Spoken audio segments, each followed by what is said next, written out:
Good afternoon, everyone. Dear students, 2-3 दिन पहले I gave you the introduction of change of voice, that is active voice and passive voice. हमने एक type को discuss किया था. आपके सामने मैंने सब लिखा हुआ है. मैंने आपको पढ़ाया था पिछली वीडियो में कि वॉइस जो है उसकी बहुत सारी टाइप्स होती हैं. उन बहुत सारी टाइप्स में से जो पहली टाइप थी that was present simple positive. What? Present simple positive. और मैंने आपको ये भी बताया था कि प्रेजेंट सिंपल पॉजिटिव की पहचान क्या है. हम कैसे पहचानेंगे इतने सारे सेंटेंसेस में कि ये प्रेजेंट सिंपल पॉजिटिव है. मैंने आपको बताया था कि कभी भी किसी भी सेंटेंस में डू लगा हो, डज लगा हो, किसी भी वर्ड की फर्स्ट फॉर्म लगी हो या किसी भी वर्ड के साथ एस और ई एस वाला वर्ड हो जैसे वर्क्स, प्लेज, ईट्स, तो समझ आना कि वो सेंटेंस प्रेजेंट सिंपल होगा. वो सेंटेंस प्रेजेंट सिंपल होगा. अगर सेंटेंस प्रेजेंट सिंपल होगा तो रूल भी किसका लगेगा? प्रेजेंट सिंपल का. किसका रूल लगेगा बेटा? प्रेजेंट सिंपल का. ये बड़ा क्लियर है कि जैसे हम कोई गेम खेलते हैं, लूडो खेलते हैं, चेस खेलते हैं, फ्री फायर खेलते हैं, पबजी खेलते हैं, उस गेम के कुछ सर्टेन रूल्स एंड रेगुलेशंस होते हैं जो हमें ओबे करने ही करने हैं. Similarly in grammar there are certain rules and regulations to which we have to follow. We have to follow those rules and regulations, otherwise our sentence is not going to be correct. So I gave you some of the examples. I told you 3 steps regarding a change of voice. कोई भी sentence change of voice का अगर आपको आता है तो घबराने की ज़रूरत नहीं है. आप अपनी टेक्निक से उस सेंटेंस को आसानी से सॉल्व कर सकते हैं. मैंने आपको वॉइस करने के 3 स्टेप्स बताए थे. मैंने कहा था कि जब भी किसी सेंटेंस को सॉल्व करना हो तो सबसे पहले सब्जेक्ट ऑब्जेक्ट ढूंढा जाता है. क्या ढूंढा जाता है बेटा? Subject and object. After finding subject and object you have to identify that particular sentence. तो identify the sentence is our second step. जब हम सेंटेंस को पहचान भी लेंगे only then we will apply the rule of that particular sentence, that particular type. ये मैंने आपको अपनी पिछली वीडियो में बताया था. अब हम इसके आगे जा रहे हैं, इसलिए थोड़ा सा पिछला कवर करना बहुत ही ज़्यादा ज़रूरी था क्योंकि नेक्स्ट लेक्चर के साथ प्रीवियस लेक्चर को कनेक्ट करना बहुत ही ज़्यादा ज़रूरी होता है. अदरवाइज टॉपिक जो है वो सर के ऊपर से गुजर जाता है. मैंने आपको प्रेजेंट सिंपल बताया था. मैंने आपको प्रेजेंट सिंपल पॉजिटिव सेंटेंस का रूल बताया था.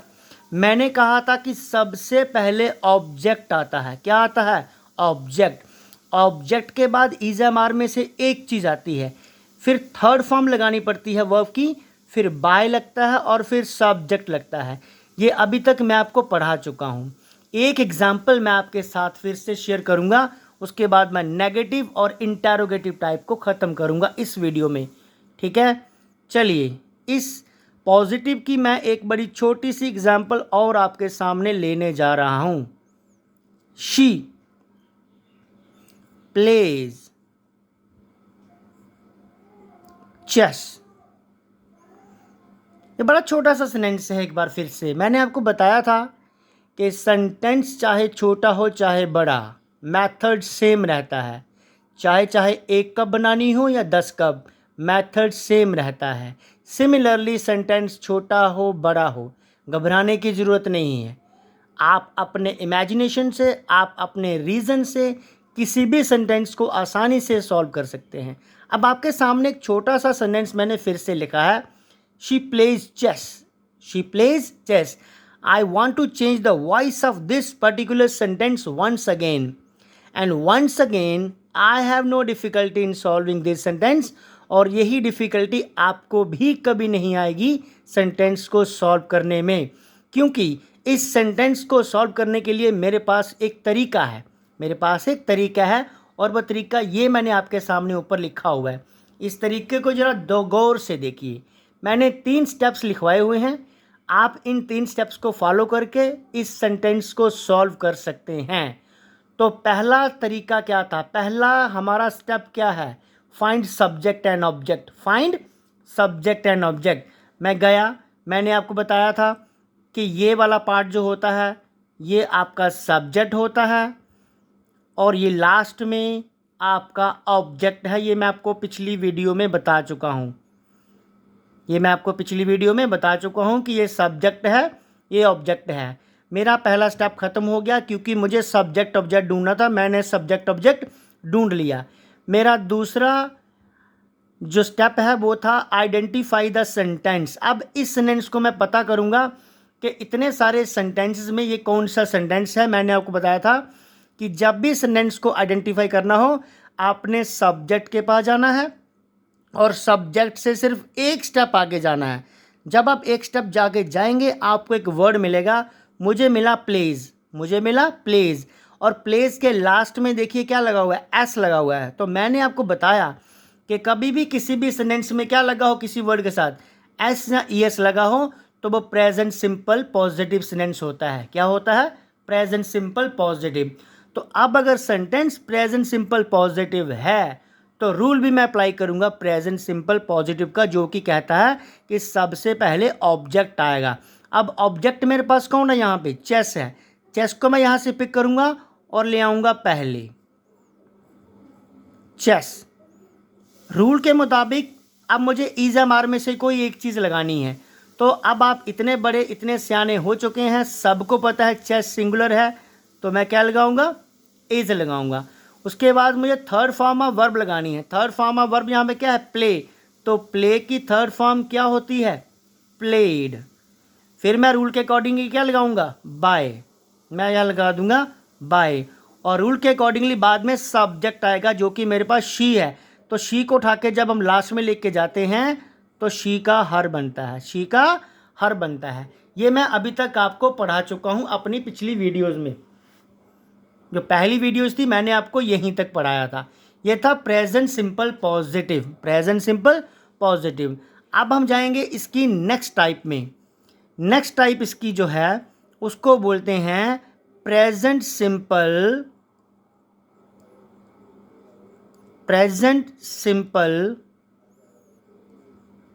नेगेटिव। प्रेजेंट सिंपल नेगेटिव जो है वो इसकी अगली टाइप है। अब प्रेजेंट सिंपल पॉजिटिव और प्रेजेंट सिंपल नेगेटिव में रूल का कोई बहुत बड़ा फ़र्क नहीं है। मैंने आपको बताया था कि इसकी बड़ी सारी टाइप्स हैं, लेकिन अगर आपको पहली टाइप आ गई ना तो बाकी सारी टाइप्स आपके लिए आसान होती जाएंगी, क्योंकि हर एक नई टाइप में या तो एक वर्ड डिलीट होगा या तो एक वर्ड नया ऐड होगा। यही आपको सीखना है, कब डिलीट करना है और कब ऐड करना। नेगेटिव का रूल कहता है, क्योंकि इसकी मैं एक ही एग्जांपल करूंगा, बाकी आप खुद घर में ट्राई करें। रूल कहता है सबसे पहले ऑब्जेक्ट आएगा, जैसे कि पॉजिटिव में आया था। पॉजिटिव में ऑब्जेक्ट के बाद इज़ामार था, हम फिर से इधर इज़ामार ही लगाएंगे और इज़ामार के हम यहाँ पे नॉट लगा देंगे। अब नॉट हमने क्यों लगाया? क्योंकि ये नेगेटिव है। पिछले रूल में नॉट क्यों नहीं था? क्योंकि वो पॉजिटिव था। This is the only difference. उसके बाद रूल आप खुद भी बना सकते हैं। नॉट के बाद सबको पता है कि फिर से थर्ड फॉर्म लगनी है, थर्ड फॉर्म के बाद फिर से बाय लगना है और बाय के बाद फिर से सब्जेक्ट लगना है। क्या लगना है? सब्जेक्ट लगना है। Let us take a very simple example. एक छोटी सी एग्जांपल आपके साथ मैं शेयर करता हूं। एक ही एग्जांपल शेयर करेंगे हम। She does not help me. She does not help me. एक और सेंटेंस आ गया मेरे सामने, she does not help me. अब इस सेंटेंस की मैं फिर से वॉइस चेंज करना चाहता हूँ। तो वॉइस चेंज करना कोई मुश्किल काम नहीं है, बस आपने सिर्फ 3 स्टेप्स फॉलो करने हैं। How many steps? 3 steps follow करो और ये सेंटेंस आपका ख़त्म हो जाएगा। पहला स्टेप था बेटा find subject and object. Find subject and object. This is your subject, this is your object. पहला स्टेप मेरा खत्म हो गया। दूसरा स्टेप था आइडेंटिफाई द सेंटेंस। सेंटेंस को पहचानने के लिए मुझे सब्जेक्ट के पास जाना है। सब्जेक्ट के सिर्फ एक लाइन जब मैं आगे जाऊंगा एक स्टेप, मुझे एक वर्ड मिला डज। मुझे क्या मिला? डज मिला। मैंने कहा जिस सेंटेंस में क्या लगा होगा, डू या डज, वो सेंटेंस क्या होगा? Present simple. क्या होगा? Present simple. ठीक है, लेकिन डज के आगे क्या लगा हुआ बेटा? नॉट लगा हुआ है। ये सेंटेंस प्रेजेंट सिंपल नेगेटिव है, प्रेजेंट सिंपल नेगेटिव। अब मैंने सब्जेक्ट भी ढूंढ लिया, ऑब्जेक्ट भी ढूंढ लिया, मैंने सेंटेंस को आइडेंटिफाई भी कर लिया, तो अब कुछ बचा नहीं है पीछे, रूल अप्लाई करना है। तो चलिए अप्लाई करते हैं। रूल कहता है पहले ऑब्जेक्ट आएगा। ऑब्जेक्ट हमारा यहाँ पे मी है। मी को जब हम उठा के सबसे पहले लाएंगे तो ये आई में कन्वर्ट हो जाएगा। किससे हो जाएगा? आई में कन्वर्ट। अंडरस्टूड सी बात है। आई के बाद क्या लगता है? Am, I am. ठीक है। हेल्प की थर्ड फॉर्म क्या होगी? हेल्प्ड। लेकिन उससे पहले क्या है? Not. I am not. Help की थर्ड फॉर्म है बेटा हेल्प्ड। देन हम लगाएंगे बाय, और शी को उठा के हम जब उधर लेके आएंगे, शी का बन जाएगा हर। शी का बन जाएगा हर। ये है प्रेजेंट सिंपल पॉजिटिव ऊपर हमने किया। प्रेजेंट सिंपल नेगेटिव को सॉल्व करने का ये तरीका है।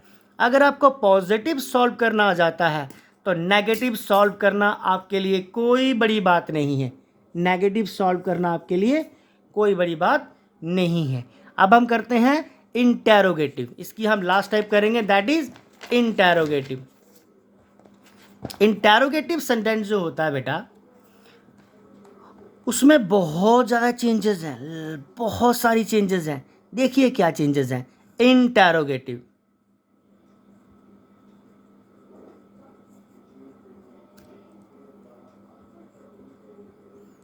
This is the sign of interrogation. ये है प्रेजेंट सिंपल इंटेरोगेटिव। देखिए जरा रूल में कितना फर्क आता है। सबसे पहले आएगा इज एम आर। सबसे पहले क्या आएगा? Is am are. उसके बाद ऑब्जेक्ट आ जाएगा। ऑब्जेक्ट के बाद थर्ड फॉर्म आ जाएगी।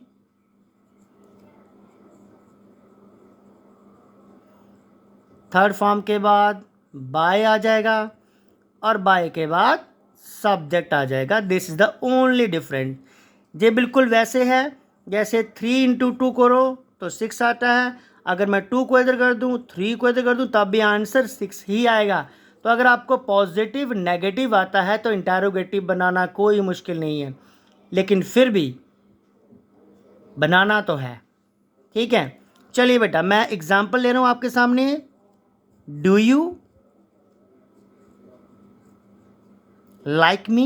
लेट कर लो, ये एक सेंटेंस है, और इस सेंटेंस की मैंने वॉइस चेंज करनी है। ना तो ये मेरे लिए टफ है, ना तो ये आपके लिए टफ होने वाला है, अगर आप सही टेक्निक का इस्तेमाल करेंगे तो। टेक्निक क्या बोलती है वॉइस की, मैं आपको बहुत बार बता चुका हूँ। इस टेक्निक को कभी नहीं भूलना है। 3 स्टेप्स। How many? 3 स्टेप्स, कोई भी सेंटेंस ख़त्म। ये जो मैं आपको बड़ा ही डिटेल में बता रहा हूँ ना वॉइस, इसको कम से कम 10 दिन का टॉपिक है ये। 10 या 15 दिन लगेंगे ख़त्म करने में। इसी टॉपिक को मैं 5 मिनट में भी ख़त्म कर सकता हूँ। यही टॉपिक को 10 दिन लगते हैं, इसी टॉपिक को 5 मिनट में भी ख़त्म किया जा सकता है। लेकिन उस चीज़ को करने के लिए अब क्या है कि बेसिक चीज़ सिखाना बहुत ज़रूरी है। हम कर लेते हैं फटाफट, इसका ये आंसर है, इसका वो आंसर है, लेकिन पता होना चाहिए कि इसका आंसर कैसे बना। जैसे मैथमेटिक्स में फार्मूला है a+b का होल स्क्वायर। तो आप सबको पता है a+b का होल स्क्वायर जो है वो क्या है? a² + b² + 2ab। अब आप में से बड़े सारे लोगों को ये पता ही नहीं होगा कि a+b का whole square a² + b² + 2ab कैसे बना। वो चीज़ आपको सीखनी है, ये कैसे बना, वही चीज़ आपको मैं यहाँ सिखा रहा हूँ। फार्मूला तो सबको आता है, लेकिन वो फार्मूला बना कैसे, वो चीज़ बड़ी इंपॉर्टेंट बन जाती है। सिमिलरली सेंटेंस को सॉल्व करना, इनका आंसर देना तो हर लोगों को बस की बात है। आसानी से कोई भी किसी भी सेंटेंस का आंसर दे सकता है, लेकिन वो सेंटेंस का आंसर आखिर बना कैसे, आपको ये सीखना है। वही आपको जहाँ सिखाने की मैं कोशिश कर रहा हूँ। सबसे पहले हमें सब्जेक्ट ऑब्जेक्ट ढूंढना है। क्या ढूंढना है? Subject object. This is subject, me यहाँ पे ऑब्जेक्ट है। मेरा पहला काम खत्म हो गया। अब मैंने सेंटेंस को आइडेंटिफाई करना है। आइडेंटिफाई के लिए अब मैं आगे नहीं जाऊँगा, इंटरोगेटिव में आपको पीछे आना पड़ेगा। इंटरोगेटिव में सेंटेंस को पहचानने के लिए आगे नहीं बल्कि पीछे आना पड़ेगा। पीछे जब आएंगे आपको डू मिला। क्या मिला? डू। तो मैंने कहा था किसी भी सेंटेंस में do, does, first form, S और यस वाला कोई वर्ड हो तो वो सेंटेंस प्रेजेंट सिंपल होता है। क्या होता है? Present simple. अब मुझे पता चल गया ये डू है, ये प्रेजेंट सिंपल है। इसके लास्ट में मैं गया तो क्या लगा हुआ है? Sign of interrogation. तो ये इंटरोगेटिव है, ये प्रेजेंट सिंपल इंटरोगेटिव सेंटेंस है। तो अब रूल भी किसका लगेगा? प्रेजेंट सिंपल इंटरोगेटिव का रूल कहता है पहले इज एम आर आएगा। पहले इज एम आर आएगा। किसके पहले इज एम आर आएगा? ऑब्जेक्ट के पहले। ऑब्जेक्ट कौन है यहाँ पे? मी। ऑब्जेक्ट कौन है यहाँ पे? मी। मी को उठा के हमने पहले लाना ही लाना है। जब लाएंगे मी कन्वर्ट हो जाएगा आई में। किस में? आई में। तो आई से पहले सबको पता है कि एम बनता है। Am I liked by you, and में sign of interrogation. Let us take another example. Does she love his brother?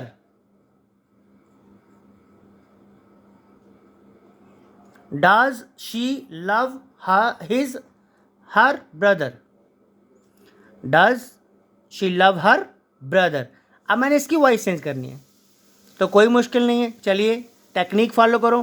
पहले सब्जेक्ट ऑब्जेक्ट ढूंढना है। ये आपका सब्जेक्ट है, हर ब्रदर आपका ऑब्जेक्ट है। अब आइडेंटिफाई करना है। आइडेंटिफाई के लिए इंटरोगेटिव में पीछे आना पड़ता है। हमें डज मिला। डज वाला सेंटेंस प्रेजेंट सिंपल है। ये है इंटरोगेशन का साइन, ये इंटरोगेटिव है।